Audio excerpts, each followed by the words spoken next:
Hi friends, ഇന്നൊരു അടിപൊളി movie കണ്ടാലോ? കഥയിലേക്ക് കടക്കാം. കഥയുടെ തുടക്കം 1977. ഇവിടെ ബ്രിട്ടീഷയാണ് കാണിക്കുന്നത്. അവളാണെങ്കിൽ ഒരു ഡോക്ടറെ കാണാൻ വേണ്ടി അവൾ വരികയാണ്. അവൾ ഒരുപാട് പേടിച്ചിട്ടൊരു സൈക്കാട്രിസ്റ്റ് ഡോക്ടറെ കാണാനാണ് വന്നിരിക്കുന്നത്.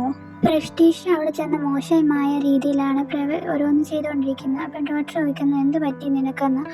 അപ്പോൾ അവൾ പറയാണ്, ഞാനൊന്ന് അവിടെ ഡാൻസ് പഠിക്കുന്നത് വല്ലാത്ത രീതിയിലാണ് ഓരോരുത്തരും പെരുമാറുന്നത്. അവിടെ എന്തൊക്കെയോ പ്രശ്നമുണ്ട്, അവിടെ എല്ലാവരെയും രക്ഷിക്കണം എന്ന് പറയുന്നു. അവിടെ എൻ്റെ ഫ്രണ്ട്സ് ഉണ്ട്, അവരെങ്ങനെയെങ്കിലും രക്ഷിക്കണം, അതിന് എന്നെ സഹായിക്കണം. അപ്പോൾ എൻ്റെ ഫ്രണ്ട്സ് ഒത്തിരി പേര് അവിടെ ഉണ്ട്. പെട്ടെന്ന് തന്നെ അവൾ വല്ലാതെ പെരുമാറാണ്. അവിടെ ഇരിക്കുന്ന ഫോട്ടോസുകളെല്ലാം തിരിച്ചിടുകയൊക്കെ ചെയ്യുമ്പോൾ ഡോക്ടർ ചോദിക്കണം, നിനക്ക് എന്ത് പറ്റി പ്രതീക്ഷ, നിനക്ക് എന്താ കുഴപ്പം, നീ പറഞ്ഞാൽ ഞാനത് എഴുതി വെക്കാം എന്ന് പറയുന്നു. അങ്ങനെ ഡോക്ടർ അത് ഓരോന്ന് എഴുതി വെക്കുകയാണ്, അവൾ പറയുന്ന കാര്യങ്ങളെല്ലാം. അതിനുശേഷം അവൾ അവിടെ കടന്നുകൊണ്ട് ഓരോ കാര്യങ്ങൾ പറയുകയാണ്. ആ കാര്യങ്ങളെല്ലാം എഴുതി വെക്കുന്നുണ്ട്. അതിനുശേഷം വീണ്ടും അവൾ എഴുന്നേറ്റ് വരികയും അവൾ വീണ്ടും ആയിട്ട് പെരുമാറുകയും ചെയ്യുന്നു. അതായത് ഡോക്ടറിൻ്റെ ഭാര്യ മരിച്ചു പോയായിരുന്നു. ആ ഫോട്ടോ എടുക്കുകയും അത് താഴേക്ക് ഇടുകയും പൊട്ടിക്കുകയൊക്കെ ചെയ്യുകയാണ്. അവൾ പറയുകയാണ്, ഞാൻ എന്ത് പറഞ്ഞാലും നിങ്ങൾക്ക് മനസ്സിലാകത്തില്ല, അത് ആർക്കും മനസ്സിലാകില്ല എന്ന് പറഞ്ഞുകൊണ്ട് അവൾ വിഷമിച്ച് അവിടുന്ന് പോവുകയാണ്. പോകുമ്പോൾ അവളുടെ ബാഗ് അവിടെ വെച്ചിട്ടാണ് അവൾ പോകുന്നത്. അതിനുശേഷം ഒരുപാട് നാളുകൾക്ക് ശേഷം സൂസി എന്ന് പറഞ്ഞ ഒരു പെണ്ണിനെ ഇവിടെ കാണിക്കുകയാണ്. ഇതാണ് നമ്മുടെ നായിക. അതുമാത്രമല്ല, ഇവളൊരു അമേരിക്കക്കാരിയാണ്. ഇവൾ അച്ഛനും അമ്മയും അറിയാതെ ഇവിടെ കഷ്ടപ്പെട്ടാണ് അവൾ ഇവിടേക്ക് വന്നിരിക്കുന്നത്. കാരണം വേറെ ഒന്നുമല്ല, അവൾക്ക് ഡാൻസിൽ വലിയ ഫേമസ് ആകണമെന്നായിരുന്നു ആഗ്രഹം. അതിനുവേണ്ടിയാണ് അവൾ ഡാൻസ് പഠിക്കാനേക്ക് അങ്ങോട്ടേക്ക് വന്നത്. അവളുടെ ആഗ്രഹം പോലെ തന്നെ അവൾ ഡാൻസ് പഠിക്കാനായി അങ്ങോട്ടേക്ക് ചെല്ലുകയാണ്. അതിനുശേഷം അവളോട് ഡാൻസ് കളിക്കാൻ പറയുന്നുണ്ട്. അപ്പോൾ അവൾ ആയിട്ട് ഒരു ഡാൻസ് കളിക്കുന്നുണ്ട്. ഈ ഡാൻസ് നമ്മൾ ഇതിനു മുമ്പ് കണ്ടിട്ട് പോലും ഇല്ല, പുതിയൊരു രീതിയിലാണ്, ചുറ്റി വളഞ്ഞൊക്കെയുള്ള ഒരു ഡാൻസാണ്. ഇത് നല്ല രീതിയിൽ തന്നെ അവൾ ചെയ്യുന്നുള്ളത് കൊണ്ട് തന്നെ അവിടെയുള്ളവർ ഇവളെ സെലക്ട് ചെയ്യുകയാണ് ഡാൻസ് പഠിപ്പിക്കാനായിട്ട്. അവർക്കെല്ലാവർക്കും ഇഷ്ടപ്പെടുന്നുമുണ്ട്. അതുമാത്രമല്ല, ഇവളിങ്ങനെ നല്ലതായിട്ട് കളിക്കുന്നൊന്നും അവിടെയുള്ള ബാക്കിയുള്ളവർക്കൊന്നും ഇഷ്ടപ്പെടുന്നൊന്നുമില്ല. അതിനുശേഷം അടുത്ത ഭാഗത്ത് കാണിക്കുന്ന 2 പിള്ളേരെയാണ്. ഇവിടെ ഒരു ടീച്ചറുണ്ട്, ബ്ലാക്കി എന്നാണ് അവരുടെ പേര്. അവരാണെങ്കിൽ ഇവൾ ഡാൻസ് കളിക്കുന്നതെല്ലാം കാണുന്നുണ്ട്. പക്ഷെ അവൾക്ക് അവരെ കാണാൻ കഴിയില്ല. കാരണം അവർ മറ്റൊരു റൂമിലാണ്.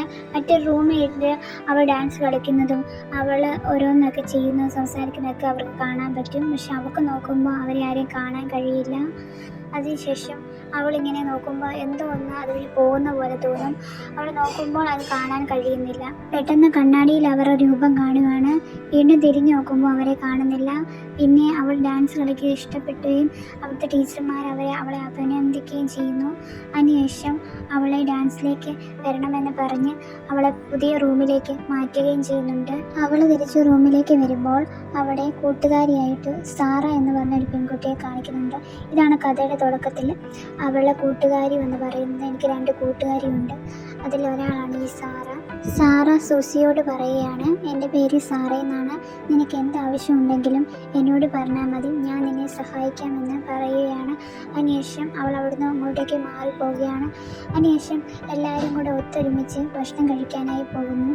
എല്ലാവരും സന്തോഷത്തോടെ ഭക്ഷണം കഴിച്ചുകൊണ്ടിരിക്കുകയാണ്. ആ സമയത്ത് ഒരു കണ്ണാടി വെച്ച ഒരു ടീച്ചർ അവിടെ വരികയാണ്. ടീച്ചറിന് എന്തോ ഭയങ്കര ഭയവും സങ്കടവും ഉണ്ട്. അതെന്തുകൊണ്ടാണെന്ന് ഇവിടെ കാണിക്കുന്നില്ല. ഇനി അടുത്ത സീനാണ് കാണിക്കുന്നത്.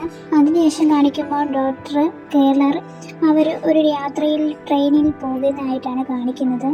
അതായത് അന്ന് നമ്മളൊരു ഫോട്ടോയിൽ കണ്ടില്ലേ, അവരുടെ ഭാര്യ എങ്ങനെയോ കാണാതെ പോയതാണ്. കുറേ വർഷങ്ങളായി കാണുന്നില്ല.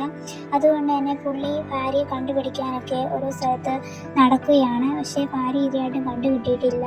അതിനുശേഷം അവരിങ്ങനെ നടന്ന് സാറിങ്ങനെ പോവുകയായിരുന്നു. അങ്ങനെ പോയിക്കൊണ്ടിരിക്കുമ്പോൾ തന്നെ നമ്മുടെ ക്ലാസ് നടക്കുന്ന സ്ഥലമാണ് കാണിക്കുന്നത്. പിള്ളേരെല്ലാം ഡാൻസ് പഠിക്കാനായിട്ട് വന്നിട്ടുണ്ട്. പെട്ടെന്ന് തന്നെ ആ ഒരു കുട്ടി ഭയങ്കരമായി കരയുകയാണ്. അവൾ പെട്ടെന്ന് തന്നെ എല്ലാവരോടും ദേഷ്യപ്പെടുകയാണ്. നമ്മുടെ കൂടെയുള്ള പ്രതീക്ഷയെ കാണാതെ പോയിട്ട് ഇപ്പോൾ കുറേ നാളായി, അവൾക്ക് എന്ത് പറ്റിയെന്ന് അറിയില്ല.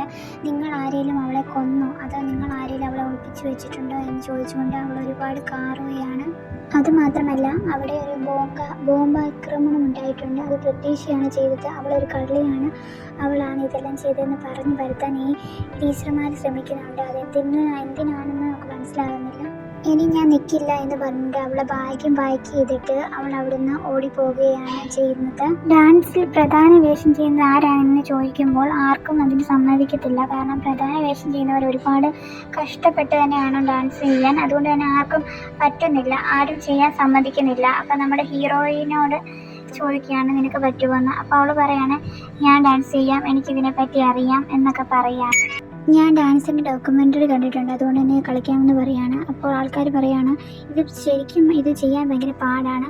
അപ്പോൾ നമ്മളെ ഹീറോയിനി പറയുന്നു അതൊന്നും എനിക്ക് കുഴപ്പമില്ല, ഞാൻ ഡാൻസ് കളിക്കാമെന്ന് പറയുകയും അവൾ അതിനുശേഷം ഡാൻസ് കളിക്കാൻ തുടങ്ങുമ്പോൾ എന്തോ ഒരു ശക്തി അവളെ വലിക്കുകയും ചെയ്യുന്നു. അത് കയ്യിലേക്ക് പെട്ടെന്ന് കയറി വരുന്ന പോലെ തോന്നി. അവൾ പെട്ടെന്ന് തന്നെ ഡാൻസ് കളിക്കാനായി തുടങ്ങുകയാണ്. എന്തോ ഒരു ശക്തി കിട്ടിയതുപോലെ തന്നെ വളരെ രീതിയിൽ വല്ലാത്ത രീതിയിൽ ഡാൻസ് കളിക്കുവാനും ശരീരം മൊത്തം വലിച്ചു കീറുന്ന പോലെയുള്ള ഡാൻസാണ് കളിച്ചുകൊണ്ടിരിക്കുന്നത്. ഇവിടെ ഓടിപ്പോയ പെൺകുട്ടിയില്ല, അവൾ ബാത്റൂമിൽ കയറുകയാണ്. പെട്ടെന്ന് തന്നെ അവളെ കണ്ണ് കാണാതെ പോവുകയാണ്. പെട്ടെന്ന് അവൾക്ക് എന്താ സംഭവിക്കുന്നതെന്ന് നമുക്ക് മനസ്സിലാകുന്നില്ല. പെട്ടെന്ന് തന്നെ അവൾ അവിടെ റൂമിലേക്ക് കയറി എന്തോ സംഭവിക്കുന്നുണ്ടെന്ന് പറഞ്ഞാൽ റൂമിലേക്ക് കയറുവാൻ ശ്രമിക്കുന്നുണ്ട്, അവൾക്ക് പറ്റുന്നില്ല. പെട്ടെന്ന് തന്നെ അവൾ ഒരുപാട് കരയുകയാണ്. പെട്ടെന്ന് തന്നെ അവൾക്ക് എന്തൊക്കെയോ സംഭവിക്കുന്നത് പോലെ അവൾക്ക് തോന്നുകയാണ്. അത് മാത്രമല്ല നമ്മുടെ ഹീറോയിനെ ഇല്ലേ, അവൾ ഡാൻസ് കളിക്കുമ്പോൾ അതെല്ലാം എഫക്റ്റ് ചെയ്യുന്നത് ഇവൾക്കാണ്. അവൾ വളയുമ്പോഴെല്ലാം അവളുടെ ശരീരത്താണ് ഒരു മുറിവേൽക്കുന്നത്. എന്തൊക്കെയോ സംഭവിക്കുന്നു, അവൾ കണ്ണും കാണുന്നില്ല. പെട്ടെന്ന് തന്നെ അവൾ പേടിച്ച് ഓടുവാൻ ശ്രമിക്കുന്നു, അവൾക്ക് പറ്റുന്നില്ല. പെട്ടെന്ന് തന്നെ അവളുടെ ശരീരമെല്ലാം വളഞ്ഞ് നുറുകി പോവുകയാണ്. പ്രത്യേകിച്ച് നമ്മുടെ ഹീറോ നല്ല രീതിയിൽ ഡാൻസ് കളിക്കുന്നുണ്ട്, അതിൻ്റെ എഫക്റ്റ് എല്ലാം അവൾക്ക് പിന്നെയും കിട്ടുകയാണ്. അവളുടെ ശരീരം കാണിക്കുമ്പോൾ ഒടിഞ്ഞു മടങ്ങി അവൾക്കൊന്നും ചെയ്യാൻ പറ്റാത്ത രീതിയിൽ ആണ് ഇരിക്കുന്നത്. പക്ഷെ അവൾ മരിച്ചിട്ടൊന്നുമില്ല. അതിനുശേഷം ഇവിടെ ഓൾക്കെ കാണിക്കുമ്പോൾ അവൾ മരിച്ചിട്ടില്ല, പക്ഷെ മരിക്കാറായി കിടക്കുവാണ്. അപ്പോൾ അവിടെ കുറേ ടീച്ചർമാർ വരികയാണ്. അതിലൊരു ടീച്ചർ ഒരു കമ്പി എടുത്തുകൊണ്ട് വന്നിട്ട് ഓൾക്കയുടെ മേത്ത് കുത്തി കയറ്റി കൊല്ലുകയാണ്. ഇതൊന്നും ആ കണ്ണാടി വെച്ച ടീച്ചറിനെ കാണാൻ പറ്റില്ല. ഇതൊന്നും കാണാൻ നമുക്കും പറ്റാത്തൊരു അവസ്ഥയാണ്. ഇവരെന്താ ഇങ്ങനെയൊക്കെ ചെയ്യുന്നതെന്ന് പോലും നമുക്ക് മനസ്സിലാകുന്നില്ല. അങ്ങനെ തന്നെ ഓൾക്ക എല്ലാവരും കൂടി കമ്പിയും കൊണ്ട് കുത്തി കൊല്ലുകയും ചെയ്യുന്നുണ്ട്. അതിനുശേഷം ഹീറോയിനോട് പറയുകയാണ് നീയാണ് ഈ ഡാൻസിലെ മെയിനായിട്ട് ഡാൻസ് കളിക്കുന്നതെന്ന് പറയുമ്പോൾ അവൾക്ക് ഒരുപാട് സന്തോഷമാണ്. കാരണം നമ്മുടെ ഹീറോയിനിക്ക് നേരത്തെ ഒരു സങ്കടം ഉണ്ടായിരുന്നു. കാരണം അവളുടെ അമ്മയും ഒക്കെ ഡാൻസ് കളിക്കുന്നതൊന്നും അവരുടെ അമ്മയ്ക്കും വീട്ടുകാർക്കും ഇഷ്ടമല്ല. പണ്ടൊരിക്കലും അവൾ ഡാൻസ് കളിച്ചെന്ന് പറഞ്ഞുകൊണ്ട് അവളുടെ കയ്യിൽ തേപ്പ് വെട്ടി വെച്ച് തേക്കുകയൊക്കെ ചെയ്തായിരുന്നു. ഒരുപാട് വേദനകൾ സഹിച്ച് അങ്ങനെയായിരുന്നു അവൾ ജീവിച്ചിരുന്നത്. അതിനുശേഷം സൂസി റൂമിലേക്ക് വരുമ്പോൾ അവിടെ സാറ ഇരിക്കുന്നു. സാറ ഭയങ്കര സങ്കടത്തിലാണ്. സങ്കടം വേറെ ഒന്നുമില്ല, അവളുടെ 2 കൂട്ടുകാരിമാരുണ്ടല്ലോ, അവർ രണ്ടുപേരെയും കാണാതെ പോയിട്ട് ഇപ്പോൾ കുറേ മാസങ്ങളായി, അവരെവിടെയാണെന്നറിയില്ല. അതിനുശേഷം സാറ അവളുടെ കൂടെ തന്നെ കിടന്നുറങ്ങുകയാണ്. അതിനുശേഷം രാത്രിയിൽ കാണിക്കുമ്പോൾ ഹീറോയിനെ ഉറങ്ങുമ്പോൾ അവൾ വിചിത്രമായ സ്വപ്നങ്ങളൊക്കെ കാണുകയാണ്. അതുമാത്രമല്ല കൊച്ചിലെ അവൾ ഇവിടെ ഡാൻസ് പഠിക്കണം വരണമെന്നൊക്കെ അവൾ ആഗ്രഹിച്ചിരുന്നു. അതുപോലെ തന്നെ ഇവിടെ വരാൻ പറ്റുമെന്ന് അവൾ വിചാരിച്ചില്ല. അതുപോലെ തന്നെ അവൾ വന്നതൊക്കെ അവളിങ്ങനെ സ്വപ്നത്തിൽ കൂടെ കാണുകയാണ്. ഡോക്ടർ റൂമിൽ വന്ന് പെട്ടീഷ നേരത്തെ കൊടുത്ത ഒരു ഡയറി ഉണ്ടായിരുന്നു, അത് നോക്കുമ്പോഴാണ് അതിനകത്ത് കുറേ മന്ത്രങ്ങളൊക്കെ എഴുതി വെച്ചതും അതിനുശേഷം 3 പേരുടെ പടം വരച്ചിട്ട് അതിനെപ്പറ്റി എന്തൊക്കെയോ മന്ത്രമായ കാര്യങ്ങൾ എഴുതി വെച്ചേക്കുന്നത് കാണിക്കുന്നുണ്ട്. ഇത് നിങ്ങൾ നോട്ട് ചെയ്ത് വെച്ചാൽ മതി, ബാക്കി ഭാഗങ്ങളൊക്കെ ഇനി നമുക്ക് മനസ്സിലാകത്തുള്ളൂ കണ്ടാൽ. ആ ഡോക്ടർ ഫോൺ വിളിച്ച് പോലീസിനോട് പറയാണ് ഈ സ്കൂളിൽ എന്തൊക്കെയോ പ്രശ്നങ്ങളുണ്ട്, അവിടെ മന്ത്രവാദമുണ്ട്, അവിടുത്തെ ആൾക്കാരൊക്കെ ഓരോരുത്തരും നഷ്ടപ്പെടുന്നുണ്ട്, ഇവിടെ ഓരോ അവസ്ഥകൾ ഉണ്ടാകുന്നുണ്ട്, ഇവിടെ എന്തൊക്കെയോ സംഭവിക്കുന്നുള്ളതുകൊണ്ട് തന്നെ നിങ്ങൾ പോയി പരിശോധിക്കുന്നതെന്ന് പറയുമ്പോൾ 2 പോലീസുകാർ വന്ന് അവിടെ അന്വേഷിക്കാനായി വരികയാണ്. എന്നാൽ സാധാരണ രീതിയിൽ ആൾക്കാരോട് സംസാരിക്കുന്ന പോലെ മാത്രമാണ് ടീച്ചർമാർ അവരോട് സംസാരിച്ചത്. അതുകൊണ്ട് അവർക്ക് സംശയമില്ലാത്തതുകൊണ്ട് തന്നെ ആ പോലീസുകാർ അവിടുന്ന് പോകുന്നുണ്ട്. മൂസി ഇവിടെ നന്നായിട്ട് ഡാൻസ് കളിക്കുന്നുണ്ട്.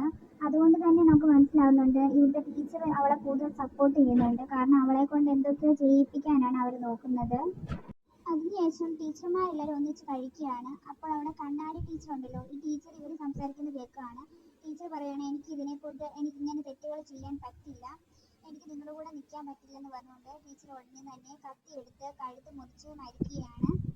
എന്തായാലും ഒരാൾ മരിച്ചു, അത്രയല്ലേ ഉള്ളൂ എന്നുള്ള രീതിയിൽ അവർ ആ ബോഡി എടുത്തുകൊണ്ട് പോവുകയാണ്. അവർക്കൊരു ഫീലിങ്ങും ടീച്ചർമാർക്ക് ഉണ്ടാകുന്നില്ല. സാറ മുറി ഇരിക്കുമ്പോൾ വളരെ എന്തൊക്കെയോ സൗണ്ടുകൾ കേൾക്കുന്നുണ്ട്. അവൾ പേടിക്കുന്നുണ്ട്. അതിനുശേഷം അവൾ റൂമിൽ നിന്ന് വെളിയിലേക്ക് ഇറങ്ങി പോവുകയാണ്. അപ്പോൾ അവളെ ആരോ വിളിക്കുന്ന പോലെ അവൾ തോന്നുകയാണ്. ഒരു മുറിയിൽ നിന്ന് ഭയങ്കരമായ സൗണ്ട് കേൾക്കുകയാണ്. പല മുറികളിൽ നിന്ന് സൗണ്ട് കേൾക്കുന്നുണ്ടെങ്കിൽ പോലും അവളെ പേര് ഒച്ചത്തിൽ വിളിക്കുന്ന പോലെ അവൾക്ക് തോന്നുകയാണ്. അതുകൊണ്ട് തന്നെ ആ സൗണ്ടിനെ ഫോളോ ചെയ്ത് അവൾ നടക്കുകയാണ്. ഇതിനു മുമ്പ് ഒരാൾ മരിച്ചില്ലേ, ഓൾക്കാന്ന് പറഞ്ഞാൽ അവളുടെ ചില്ലുകൂട്ടിൻ്റെ അവിടെയായിരുന്നു. അവിടെയാണ് ആ സൗണ്ട് കേട്ടത്. അവൾ അങ്ങോട്ടേക്ക് ചെല്ലുകയാണ്. പെട്ടെന്ന് തന്നെ മുറിയിലകത്തോട് കയറാനായി പറ്റുന്നില്ല. അവൾ ഒരു വിധം അവിടുന്ന് വലിഞ്ഞ് താഴേക്ക് ഇറങ്ങി പോവുകയാണ്. അപ്പോൾ ഒരു സ്റ്റെപ്പുകളുണ്ട്. സ്റ്റെപ്പുകളിൽ നിന്ന് താഴോട്ട് ഇറങ്ങുമ്പോൾ അവിടെ കുറേ ശില്പങ്ങളുണ്ട്. അത് ഓരോ ശരീരങ്ങളുടെ ഭാഗങ്ങൾ മാത്രമായിട്ടുള്ള ശരീരഭാഗങ്ങൾ മാത്രമുള്ള ശില്പങ്ങളൊക്കെ ഉണ്ടാക്കി വെച്ചിരിക്കുകയാണ്. പിന്നെ അവളെ കൊന്ന കുറേ സാധനങ്ങളും പിച്ചാത്തി, അതുപോലെ തന്നെ കുറേ ആയുധങ്ങളും കമ്പിയും എല്ലാം അവിടെ ഉണ്ട്. അവിടെ ഒരു കമ്പി ഉണ്ടായിരുന്നു. ഈ കമ്പി സാധാരണ മന്ത്രവാദികൾ മാത്രമാണ് ഉപയോഗിക്കുന്നത്. അത് മനസ്സിലാക്കിയത് കൊണ്ട് തന്നെ അവൾ ആ കമ്പി മാത്രം അവിടെ നിന്ന് എടുത്തുകൊണ്ട് പോവുകയാണ്. പെട്ടെന്ന് അവൾക്കൊരു സൗണ്ട് വരുമ്പോൾ അവൾ ആ മുറിയിൽ ചെന്ന് നോക്കുമ്പോൾ അവൾ പെട്രീഷ്യയെ കാണുവാണ്. അവളാണെങ്കിൽ പ്രായമായ ഒരു അമ്മച്ചിയെ പോലെയാണ്. അവളോട് ചോദിക്കണം, എന്ത് പറ്റി നിനക്ക് എന്ന് ചോദിക്കുമ്പോൾ അവൾ ഓരോന്ന് പറയാൻ ശ്രമിക്കുന്നുണ്ട്, പറ്റുന്നില്ല. അപ്പോൾ തന്നെ അവളെ നേരത്തെ ഒരു കൂട്ടുകാരി അവർ കൊല്ലുന്ന കാണിച്ചില്ല, പക്ഷെ അവൾ മരിച്ചിട്ടില്ലായിരുന്നു. അവിടെ വെച്ച് ഓൾക്കെ കാണാം. ഓൾക്ക് ആ ശരീരം അടങ്ങി ഒടുങ്ങിയിരിക്കുന്ന പോലെയാണ്, പക്ഷെ അവൾ മരിച്ചിട്ടില്ല. അവളെ ആ മുറിയിൽ തന്നെയാണ് ഉള്ളത്. സാറ ഇതെല്ലാം കണ്ട് പേടിച്ച് ഓടിപ്പോവുകയാണ് അവിടുന്ന്. സാറ വന്നില്ലെങ്കിലും അവർ ഡാൻസ് തുടങ്ങുകയാണ്. മെയിനായിട്ടുള്ള ഡാൻസാണ്. എല്ലാവരും ഡാൻസ് കളിച്ചുകൊണ്ടിരിക്കുകയാണ്. പെട്ടെന്ന് തന്നെ സാറയെ കാണിക്കുമ്പോൾ ആ മുറിയിൽ നിന്ന് അവൾക്ക് തിരിച്ചു വരാൻ പറ്റുന്നില്ല. അവിടെ പെട്ടെന്ന് ഒരു കുഴികൾ അവിടെ രൂപപ്പെടുകയാണ്. ഇരുട്ടായതുകൊണ്ട് തന്നെ കാല് ആ കുഴിയിലേക്ക് പെട്ടുപോവുകയാണ്. അവളെ കാല് ഒടിഞ്ഞ് കാലിൽ നിന്നും ബ്ലഡ് വരികയാണ്. അവൾ ഒരുപാട് കരയുന്നുണ്ട്. അത് ആൾക്കാർ കേൾക്കുന്നില്ല. കാരണം അവിടെ ഡാൻസ് നടന്നുകൊണ്ടിരിക്കുന്നതുകൊണ്ട് തന്നെ ആരും ഇതൊന്നും അറിയുന്നില്ല. അതിനുശേഷം ഈ സൗണ്ട് കേട്ട് ടീച്ചർമാർ വരികയാണ്. അപ്പോൾ അവളോട് ചോദിക്കുകയാണ്, നീ ഇവിടുത്തെ രഹസ്യങ്ങളെല്ലാം അറിഞ്ഞില്ലേ? അങ്ങനെയാണ് നീ ഇവിടുന്ന് രക്ഷപ്പെട്ടു പോകില്ല എന്ന് പറഞ്ഞുകൊണ്ട് അവളുടെ കാല് തുളച്ചു വന്നില്ലേ, അവിടെ ഒരു എല്ലിഫാവ് ഉണ്ടായിരുന്നു, അത് പിടിച്ച് അമക്കുകയാണ്. അമക്കുമ്പോൾ തന്നെ അവിടെ ചോരയൊക്കെ പോയി വളരെ രീതിയിലാവുകയാണ്. അതിനുശേഷം അവളെ കണ്ണിൽ നിന്ന് തന്നെ ചുമന്ന കളറ് വരികയാണ്. പെട്ടെന്ന് തന്നെ നമുക്ക് മനസ്സിലാകുന്നുണ്ട് ഈ ടീച്ചർമാരെല്ലാം മന്ത്രവാദികളാണെന്ന് നമുക്ക് മനസ്സിലാകുന്നുണ്ട്. അവിടെ ഡാൻസ് നടക്കുകയാണ്. പെട്ടെന്ന് തന്നെ അവളെ ഡാൻസ് കളിക്കാൻ വിടുകയാണ്. അവളെ കാല് മുറിഞ്ഞിട്ടുണ്ടെങ്കിൽ പോലും ആ വേദന പോലും അവൾ അറിയുന്നില്ല. പെട്ടെന്ന് അവൾ എല്ലാ കാര്യവും മറന്നുപോയി അവരെ കൺട്രോളിലാകുകയും അവൾ ഭയങ്കരമായി ഡാൻസ് കളിക്കുകയും ചെയ്യുന്നുണ്ട്. പെട്ടെന്ന് തന്നെ ഡാൻസ് കളിച്ച് അവൾ താഴേക്ക് വീഴുകയും കാല് വേദനിക്കുകയും ചെയ്യുന്നു. അവൾ ഒരുപാട് കരയുകയാണ്. അപ്പം ഡോക്ടർ അടുത്ത് വരുമ്പോഴത്തേക്കിന് പെട്ടെന്ന് തന്നെ ടീച്ചർമാർ അവളെ പിടിച്ചുകൊണ്ട് പോവുകയാണ്. അപ്പോൾ തന്നെ ഒരു ആത്മാവ് വരുന്ന നമ്മുടെ ഹീറോയിനെ കാണുകയാണ്. ഇവിടെ എന്തോ സംഭവിക്കാൻ പോകുമെന്ന് അവൾക്ക് തോന്നുകയാണ്. കുറച്ച് കഴിയുമ്പോൾ തന്നെ അവിടുത്തെ ആൾക്കാരെയും അവിടുത്തെ കുട്ടികളെയും എല്ലാം വിളിച്ചുകൊണ്ട് പോവുകയാണ്. അവരെല്ലാം ഡാൻസ് കളിച്ചുകൊണ്ടിരിക്കുകയാണ്. അപ്പുറേ സൈഡിൽ നോക്കുമ്പോൾ നേരത്തെ നമ്മളെ വീണ് കിടന്ന ആ കുട്ടിയില്ല, അവരെ എല്ലാവരും പിടിച്ചുകൊണ്ട് പോയി അവരുടെ എല്ലാം വസ്ത്രം ഊരുകയാണ്. ആ ഡോക്ടറിൻ്റെ ഒരു വസ്ത്രം ഊരി അവരെ ശരീരത്തെ എല്ലാവരെയും അടിക്കുകയും ഓരോന്നൊക്കെ ചെയ്യുകയാണ്. ഇത് കണ്ടുകൊണ്ടാണ് നമ്മുടെ ഹീറോയിന് വരുന്നത്. അപ്പോൾ തന്നെ അവിടെ പ്രായമായ ഒരാൾ പറയാണ് അവളെ മാത്രം ഒന്നും ചെയ്യില്ല, കാരണം അവർ മകളെ പോലെയാണ് കാണുന്നത്. പക്ഷെ അവരുടെ വാക്കുകൾ കേൾക്കുന്നില്ല. ഓരോരുത്തരെയും ഡ്രസ്സുകൾ ഊരി അവരെ വല്ലാത്ത രീതിയിൽ അടിക്കുകയും ഈ ടീച്ചർമാർ ഇത് ചെയ്യുന്നത് വേറൊന്നുമല്ല, അവർക്ക് സൗന്ദര്യം കൂടുവാനും പ്രായം കുറയാനും വേണ്ടിയാണ്. ഓരോരുത്തരെ വെടി കൊടുക്കുകയാണ് ഇവിടെ ചെയ്യുന്നത്. അതിനാദ്യമേ ബ്രിട്ടീഷെയും അവരെ 3 പേരെയും ഓരോന്ന് ചെയ്യുവാൻ മന്ത്രവാദം ചെയ്ത് നോക്കിയെങ്കിലും ഓരോരുത്തരെയും ചെയ്യുവാൻ പറ്റില്ല. അവർ പ്രായമായി പോവുകയും മറ്റുള്ളവർ മരിച്ചു പോവുകയും ചെയ്യുന്നു. അതുകൊണ്ട് തന്നെ അവരെ കൊണ്ട് പറ്റാത്തതുകൊണ്ടാണ് നമ്മുടെ ഹീറോയിനെ കൊണ്ട് തന്നെ ഈ ബലി കഴിപ്പിക്കാൻ അവർ തീരുമാനിക്കുന്നത്. അതൊരു മദർ ആയിരുന്നു. അതൊരു പ്രേതത്തിനെ പോലെ അവരുടെ അടുത്തേക്ക് വരികയാണ്. മദർ സസ്തനിയെ പിന്തുടരുന്നുണ്ടോ എന്ന് ചോദിക്കുന്നു. ഉണ്ടെന്ന് ആ പ്രായമുള്ളവർ പറയുന്നു. അപ്പോൾ സൂസി പറയാണ് ഞാനാണ് ആ മദർ എന്ന്. അപ്പോൾ തന്നെ നമുക്ക് മനസ്സിലാകാം ഈ സൂസി നമ്മുടെ ഹീറോയിനെ അതൊരു പഴയ കാലത്തിലെ ക്യാരക്ടർ ആയിരുന്നു എന്ന്, പുതിയതായിട്ട് ജനിച്ചു വന്ന ഒരാളാണെന്ന് നമുക്ക് മനസ്സിലാകുന്നുണ്ട്. സൂസി ഒരു 2ാമത്തെ ജന്മമാണ്. സൂസി പറയുകയാണ് എൻ്റെ പേര് വെച്ച് നിങ്ങൾ ഓരോരുത്തരെ കൊല്ലുകയാണ്, അത് തെറ്റാണ്, അതുകൊണ്ട് തന്നെ നിങ്ങളെല്ലാവരും മരിച്ചു പോകാൻ പോവുകയാണെന്ന് പറയുകയാണ്. പെട്ടെന്ന് തന്നെ ഒരു രൂപം വന്നില്ല, ആ രൂപം വന്ന് ആ പ്രായമുള്ള അവരെ കടിച്ചു കൊല്ലുകയാണ്. എൻ്റെ പേര് പറഞ്ഞ് ഇവിടെ എല്ലാവരും നശിപ്പിച്ച എല്ലാ ടീച്ചർമാരെ തന്നെ ആ ജീവി വന്ന് എല്ലാവരെയും കൊല്ലുകയാണ്. അതിനുശേഷം സൂസി ചിരിച്ച് അങ്ങോട്ടേക്ക് പോകുമ്പോൾ അവിടുത്തെ സ്റ്റുഡൻ്റ് എല്ലാം ഇതെല്ലാം കണ്ട് വല്ലാത്ത രീതിയിൽ ഇരിക്കുകയാണ്. അപ്പോൾ അവരുടെ മനസ്സ് മാറാനും ഇതെല്ലാം മറന്നു പോകാനും പെട്ടെന്ന് അവൾ കൈ വെക്കുമ്പോൾ തന്നെ പെട്ടെന്ന് അവിടുത്തെ പിള്ളേരെല്ലാം മനസ്സുകൾ മാറുകയും പെട്ടെന്ന് തന്നെ അതെല്ലാം മറന്നു പോവുകയും ചെയ്യുന്നുണ്ട്. ഇവിടെ നമ്മൾ കാണുന്നത് നമ്മുടെ ഹീറോയിനിക്ക് ഒരു പുതിയ ജന്മം കിട്ടിയതാണ്. കാരണം പഴയ ജന്മത്തിൽ തന്നെ അവളൊരു ഇവരുടെ കൂടെ നിന്ന ഒരാളായിരുന്നു. അവർ ഒരു പാവമായിരുന്നു. പക്ഷേ ഈ തെറ്റുകളെല്ലാം ചെയ്തത് ഈ ടീച്ചർമാരാണ്, അതും അവരുടെ പേര് പറഞ്ഞിട്ട്. അതുകൊണ്ട് തന്നെ ഇവരെ ഇല്ലാതാക്കാൻ വേണ്ടിയാണ് പുനർജന്മം എടുത്ത് ഈ സൂസി ഇങ്ങോട്ടേക്ക് വന്നത്. അതിനുശേഷം നമ്മൾ ഹീറോയിനി അവിടുന്ന് പോവുകയാണ്. ഇതോടെ ഈ കഥ ഇവിടെ അവസാനിക്കുകയാണ്. നിങ്ങൾക്ക് ഇഷ്ടപ്പെട്ട ചാനൽ ഒന്ന് സബ്സ്ക്രൈബ് ചെയ്യുക, ലൈക്ക് ചെയ്യുക, സപ്പോർട്ട് ചെയ്യുക. അടുത്തൊരു മൂവിയായി വരാം. ബൈ.